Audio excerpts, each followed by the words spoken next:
നമസ്കാരം. നമസ്കാരം.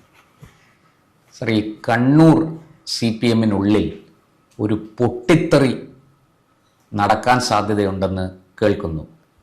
അതായത് മട്ടന്നൂരിൽ നിന്ന് കഴിഞ്ഞ തവണ വൻ ഭൂരിപക്ഷത്തിൽ ജയിച്ച CPM-ന്റെ സമുന്നത വനിതാ നേതാവ് KK ശൈലജയെ ഇക്കുറി പാർട്ടി ഇളക്കിപ്രതിഷ്ഠ നടത്താൻ തീരുമാനിച്ചിരിക്കുകയാണ്. അവർ മട്ടന്നൂരിൽ മത്സരിക്കേണ്ട, പേരാവൂരിൽ മത്സരിച്ചാൽ മതി എന്നാണ് തീരുമാനം. ഇതിനെതിരെ KK ശൈലജ ചില പ്രതിരോധങ്ങളൊക്കെ തീർക്കാൻ ശ്രമിച്ചെങ്കിലും ഇതൊന്നും വിജയിച്ചിട്ടില്ല. കണ്ണൂരിലെ പാർട്ടി രണ്ട് വിഭാഗങ്ങളായി തിരിയാനുള്ള സാധ്യതയുണ്ടോ? KK ശൈലജയുടെ രാഷ്ട്രീയ ഭാവി എന്തായിരിക്കും? KK ശൈലജയ്ക്ക് ഭാവിയിൽ കേരള മുഖ്യമന്ത്രി പോലും ആകാൻ സാധ്യതയുണ്ട് എന്ന് മാധ്യമങ്ങളും പാർട്ടിയും ഒക്കെ കരുതുന്ന ഒരാളാണ് KK ശൈലജ. ആ KK ശൈലജയുടെ രാഷ്ട്രീയ ഭാവി ഈ തെരഞ്ഞെടുപ്പിൽ വിജയിച്ചില്ലെങ്കിൽ എന്തായിത്തീരും? പ്രസിദ്ധേ, ഇപ്പം നമ്മളെപ്പോഴും ഈ പാർട്ടിക്കാർ തന്നെ പറയാറുണ്ട്, വിശേഷിച്ച് നമ്മുടെ മുഖ്യമന്ത്രി പറയാറുണ്ട്, ഈ പാർട്ടിയെക്കുറിച്ച് നിങ്ങൾക്ക് ഒരു ചുക്കും അറിയില്ല എന്ന് പറയാറുണ്ട്. അത് കാലാകാലങ്ങളായുള്ള പറച്ചിലാണ്. ഇദ്ദേഹം ഇത് വീണ്ടും വീണ്ടും ആവർത്തിക്കുന്നു എന്ന് മാത്രമേ ഉള്ളൂ. ഇവിടെ സത്യത്തിൽ പേരാവൂരിലേക്ക് മട്ടന്നൂരിൽ നിന്ന് ശൈലജയെ പേരാവൂരിലേക്ക് കൊണ്ടുവരുമ്പോൾ ജയിച്ചാലും തോറ്റാലും CPM-ന് അത് നേട്ടമാണ്. അതൊന്ന്. രണ്ട്, മട്ടന്നൂരിൽ ഇപ്പോൾ ഇത് 5ാമത്തെ തവണയാണ് അവർ കഴിഞ്ഞോടെ ജയിക്കുന്നത്. ഉറപ്പാണ്. ഒരു കേരളത്തിലെ ഏറ്റവും വലിയ ഭൂരിപക്ഷത്തിലാണ് അവിടെ ജയിച്ചു വന്നത്. അത് ശൈലജ ആയതുകൊണ്ടാണ് ആ ഭൂരിപക്ഷം ലഭിച്ചത്, അതും ഉറപ്പാണ്. പിന്നെ അത്രയും ഭൂരിപക്ഷം ലഭിച്ചില്ല, ഏതാണ്ട് അത്രത്തോളം ഭൂരിപക്ഷം തന്നെയാണ് തൊട്ട് മുമ്പ് ജയിച്ചിരുന്ന ആൾക്കും ഉണ്ടായിരുന്നത്. അപ്പോൾ സ്വാഭാവികമായിട്ടും പാർട്ടിക്കാരുടെ രീതി, ഇപ്പോൾ സോഷ്യൽ മീഡിയയിലും മാധ്യമങ്ങളിലും ഒക്കെ വലിയ വാർത്തയാണ്. ഇത് അവരെ ഇപ്പോൾ പ്രശാന്ത് ചോദിച്ചതും അത് തന്നെയാണ്. അങ്ങോട്ട് മാറ്റി പ്രതിഷ്ഠിക്കുന്നു, വലിയ പ്രശ്നങ്ങൾ ഉണ്ടാകുന്നു. വാസ്തവത്തിൽ ഇതൊക്കെ ഒരു ബിൽഡപ്പ് ചെയ്യുന്ന ഒരു വാർത്തകളാണ്. വാസ്തവത്തിൽ CPM-നെ സംബന്ധിച്ചിട്ട് ഈ വാസ്തവത്തിൽ ഇതൊരു ശരിയായ പാർട്ടി തീരുമാനം എന്നാണ് എനിക്ക് വ്യക്തിപരമായിട്ട് അഭിപ്രായം. കാരണം ഈ ഇലക്ഷൻ 2026 CPM-നെ സംബന്ധിച്ച് ഒരു ഡു ഓർ ഡൈ ആണ്. അതെ, ഉറപ്പായി. അങ്ങനെ വരുമ്പോൾ നിങ്ങൾക്ക് അപ്രാപ്യമായ ഒരു മണ്ഡലം നിങ്ങൾക്ക് പിടിക്കാൻ കഴിയുമെങ്കിൽ അത് വലിയ ബെനിഫിറ്റാണ്. കയ്യിലിരിക്കുന്ന പലതും CPM-ന് ഇപ്പോൾ നഷ്ടപ്പെട്ടേക്കും, ഉറപ്പാണ്. അതിനാണ് കറുത്ത കുതിരയായ ശൈലജയെ തന്നെ ഉറപ്പായി. അതിനകത്ത് ശൈലജയുടെ വാക്ക് കേൾക്കേണ്ട കാര്യമില്ല. നമുക്ക് വളരെ വൈകാരികമായി ഇതിനെടുക്കുന്നതിൽ അർത്ഥവുമില്ല.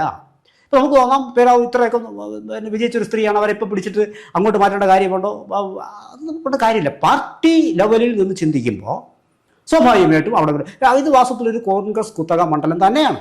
2006 മാത്രമാണ് ശൈലജ ടീച്ചർ അവിടെ ജയിച്ചു വന്നത്. അത് വാസ്തവത്തിൽ സണ്ണി ജോസഫിനെ തോൽപ്പിച്ചിട്ടല്ല, മറ്റൊരാളെ തോൽപ്പിച്ചിട്ടുണ്ട്. അന്ന് അവർക്ക് ഒരു വ്യക്തിപ്രഭാവമുണ്ട്, അവർ വിജയിച്ചു വന്നു. അതിനുശേഷം പിന്നെ വിജയിക്കാൻ പറ്റിയിട്ടില്ല. 2011 അത് ആവർത്തിക്കാനും കഴിഞ്ഞില്ല. സണ്ണി ജോസഫ് വിജയിച്ചു കയറുകയാണ് ചെയ്തത്.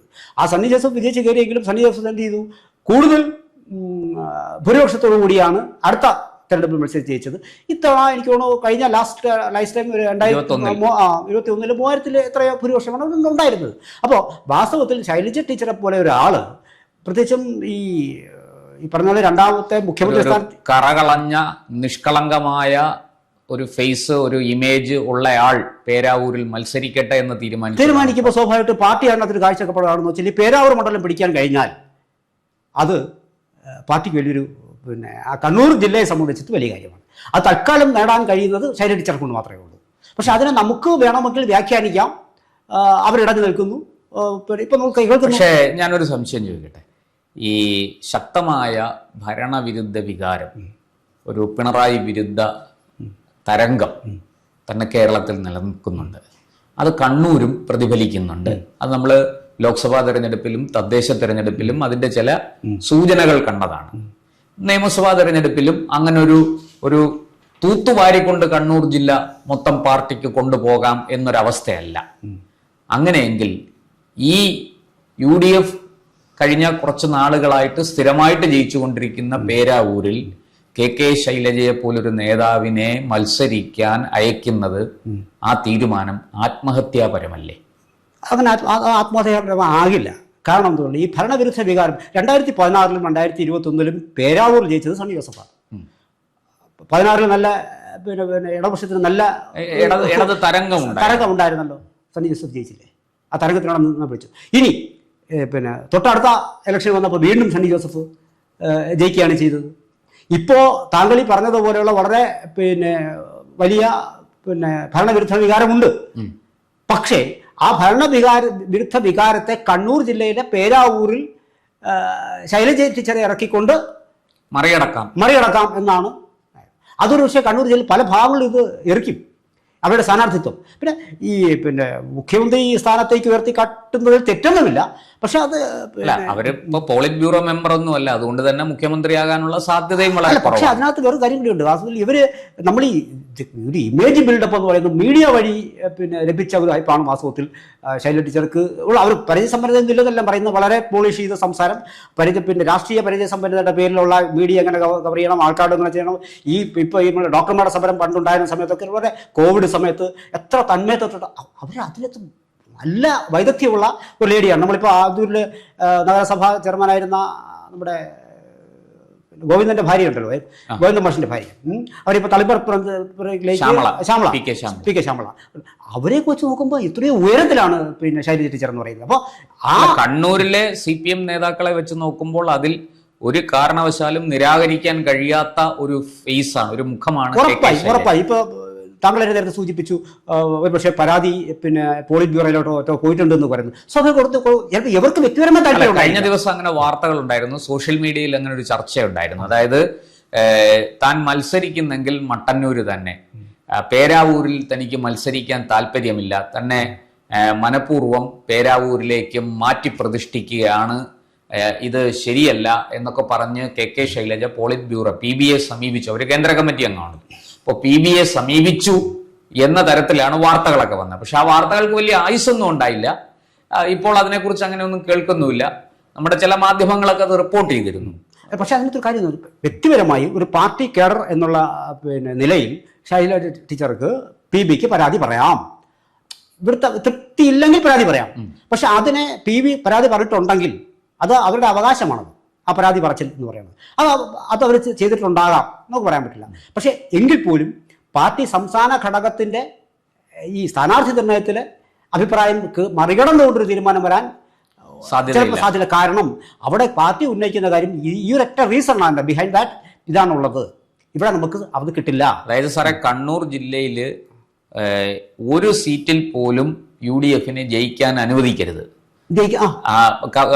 UDF ജയിക്കും, കണ്ണൂരിൽ ഒരു സീറ്റിലെങ്കിലും UDF ജയിക്കും എന്നൊരു തോന്നൽ വന്നാൽ അത് വലിയ രീതിയിൽ LDFന്റെ വിജയത്തെ ബാധിക്കും.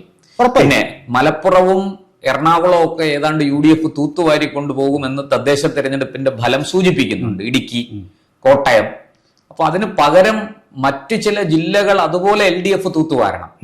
അതിനുവേണ്ടി ഒരു കടുത്ത മത്സരം തന്നെ അവിടെ നടത്താം എന്ന് ഉദ്ദേശിച്ചായിരിക്കും പാർട്ടി ഇങ്ങനെ ചെയ്തത് എന്ന് മാത്രം ഉദ്ദേശമല്ല. ഒരു കാര്യം പറഞ്ഞുതരാം. ഇത് പേരാവൂർ മണ്ഡലം ഒരു ജാതി മത സമവാക്യങ്ങൾ നമ്മൾ എടുത്തു കഴിഞ്ഞാൽ അത് ഒരു ഹിന്ദു ഭൂരിപക്ഷ CPM എന്ന് പറയുന്നത് തന്നെ ഒരു ഹിന്ദു പാർട്ടിയാണ്. അവിടെ എന്ന് വെച്ചാൽ ഏതാണ്ട് ഒരു 60% ഹിന്ദുക്കളാണുള്ളത്. ഏതാണ്ട് ഒരു 30% പിന്നെ മുസ്ലിം സമുദായക്കാരാണുള്ളത്. ബാക്കിയാണ് വരുന്നത് ഈ ക്രിസ്ത്യൻ സമുദായം എന്ന് പറയുന്നത്. അതായത് നേരിയ അവിടുത്തെ പിന്നെ പേരാവൂരെ സംബന്ധിച്ച് നോക്കുമ്പോൾ അവിടെ വെറും 10% അതിൽ താഴെയോ ക്രിസ്ത്യൻ വോട്ടുള്ള സ്ഥലങ്ങളിൽ ജയിച്ചു വരുന്നത് സണ്ണി ജോസഫാണ്. CPMന്റെ ഒരു തന്ത്രപരമാണ് ഞാൻ ഈ പറയുന്നത്. അപ്പൊ അവിടെ അത് മാറണമെന്ന് ആഗ്രഹിക്കുന്ന ചില പോളറൈസേഷനൊക്കെ സംഭവിച്ചിട്ടുണ്ടായിരിക്കാം. അപ്പൊ അങ്ങനെയെങ്കിൽ CPM അവിടെ അണ്ടർഗ്രൗണ്ടിൽ കൂടെ CPM ചെയ്യുന്നതെന്ന് പറയുന്നത് ഇതൊന്ന് മാറ്റി പിടിച്ചു നോക്കാം എന്നൊരു ചിന്ത സ്വാഭാവികമായി വളരെ കൃത്യമായിട്ടൊരു വർഗീയ വികാരം മുതലെടുക്കുക. അത് പുറമേ CPMന് പറയാൻ കഴിയും. പുറമേ മനുഷ്യനാകണം എന്നൊക്കെ പാടും.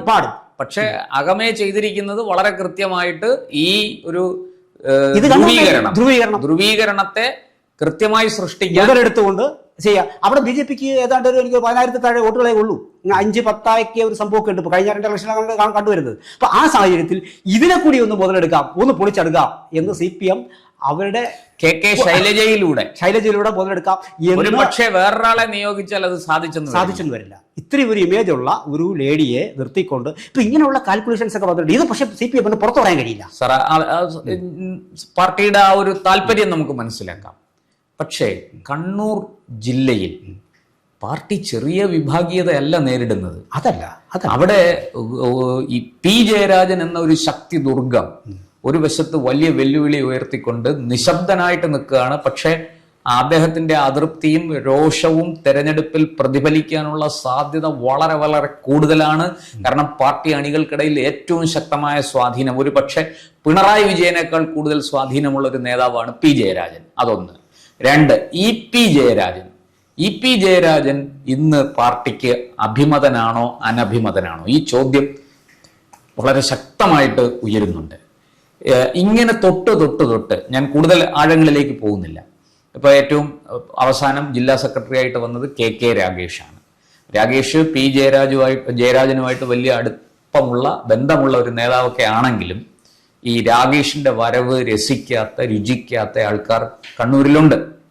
അപ്പൊ ഇതെല്ലാം കൂടി ചേർന്ന് വരുമ്പോൾ ഈ ശൈലജയുടെ അതൃപ്തി, ഇ പി ജയരാജന്റെ അതൃപ്തി, പി ജയരാജൻ ഉയർത്തുന്ന വെല്ലുവിളി, ഇതെല്ലാം കൂടെ ചേർന്ന് വരുമ്പോൾ ഈ പറഞ്ഞതുപോലെ കണ്ണൂരിൽ CPMന് അത്ര എളുപ്പത്തിൽ കണ്ണൂർ തൂത്തുവാരി കൊണ്ടുപോകാൻ സാധിക്കുമോ? അല്ല, കണ്ണൂർ അങ്ങനെ ഈ പറഞ്ഞതുപോലെ പെട്ടെന്ന് അല്ല CPM തൂത്തുവാരി കൊണ്ട് പോകുന്നത്. ചില പോക്കറ്റുകളിലാണ് സംഭവിക്കുന്നത്. ഇപ്പൊ ധർമ്മടം, തലശ്ശേരി, ധർമ്മടം, മട്ടന്നൂര്, തളിപ്പറമ്പ്.